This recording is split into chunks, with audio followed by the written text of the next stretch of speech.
नाज़रीन, Hyderabad district bar association जी सालानी चूंड में 13 सीटन ते 30 खां वधीक उम्मीदवारनि हिस्सो वरितो।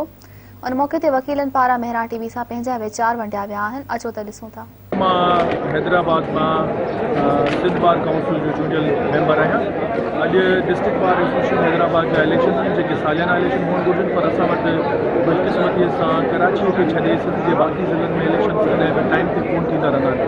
हीउ जेको जमहूरी हक़ आहे हिकु वकीलनि जो, उहो ॿियनि सूबनि में त इलेक्शन जी हिकिड़ी तारीख़ मुक़ररु हूंदी आहे। पंजाब, के बलूचिस्तान समेत उते हिकिड़े ॾींहं ते इलेक्शन करणु। सिंध में इहा बदकिस्मती माज़ी में रही आहे, इलेक्शन टाइम ते कोन था कढनि। कानून मूजिबि जेको सॼो इलेक्शन जो महीनो हुअणु खपे उहो नवंबर ऐं डिसंबर आहे, पर छाकाणि त किन सबबनि जे करे कोविड ऐं ॿिया मामला हुआ, इलेक्शन असांजी विथेल थी आहे। पर हिकिड़ी ख़ुशाईंदा ॻाल्हि आहे, ॾाढो सुठो हिकिड़ो असरु थिए थो हिन में। नौजवान तव्हां तबिके खे ॾिठो, नौजवान वकील बिल्कुलु जेको वतन दोस्त, समाज जी जेके समाजी मसइलनि खे सम्झे थो, उहे दोस्त ऐं सियासी नुक़्ते नज़र ऐं सियासी सोच रखंदड़ जेके वकील आहिनि, उहे अॻियां पिया अचनि। उहे इलेक्शन जे 1150 वोट कास्ट थिया आहिनि 1700 वोटनि मां। सुठो आउटर्न रहियो आहे ऐं तमामु सुठे माहौल में इलेक्शन थी रही आहे। ऐं अलहमदिल्ला असांजी उमेदु आहे त ईंदड़ बॉडी जेकी आहे वकीलनि जे प्रॉब्लम्स जेके आहिनि उहे हल कंदा। ऐं अॼुकल्ह जेको तव्हां पाण ॾिसो था त कोविड जी सिचुएशन आहे, माली हालात सही न आहिनि ऐं तव्हां ॾिसो वर्क जेको आहे सो कहिड़े तरीक़े सां हली रहियो आहे। इन मुल्की हालात खे ॾिसंदे वकील पंहिंजी हिमत ऐं जज़्बे सां कमु कंदे ऐं घर न वेठा आहिनि, हमेशह माण्हुनि जी ख़िदमत कई। कोविड हूंदे बि कोर्ट जो रस्तो करे बंदि न कयो आहे ऐं कोर्ट में ईंदा रहिया आहिनि ऐं हमेशह वकील जो हिमत वारो किरदारु रहियो आहे। एग्ज़िस्टिंग बॉडी पंहिंजो मुद्दो पूरो कयो।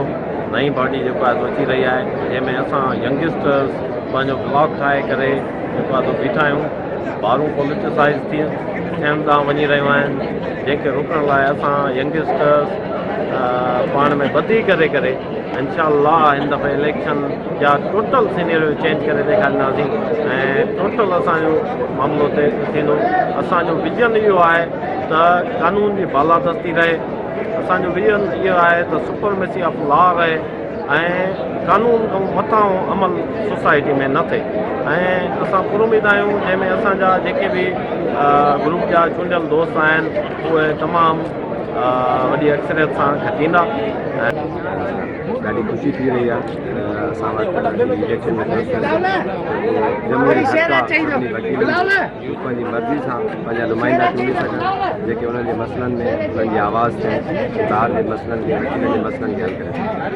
वकील जेको आहे उहो सोसाइटी जो हिकिड़ो आम जुज़ आहे, जेको कंहिंसां बि मसइलो हुजे सोसाइटी में त उहो वकील वटि ईंदो आहे। पर जेकॾहिं वकील वटि पाण वटि ई ॿार जे अंदरि मसइला ऐं इशूज़ हुजनि, उन्हनि खे कोई एड्रेस करण वारो न हुजे, प्रॉपर नुमाइंदगी न हुजे, उन में तमामु घणी मुश्किलातूं सोसाइटी जे लाइ बि थियनि थियूं ऐं इदारे जे लाइ बि थियनि थियूं। हीउ ॾाढो सुठो अमल आहे।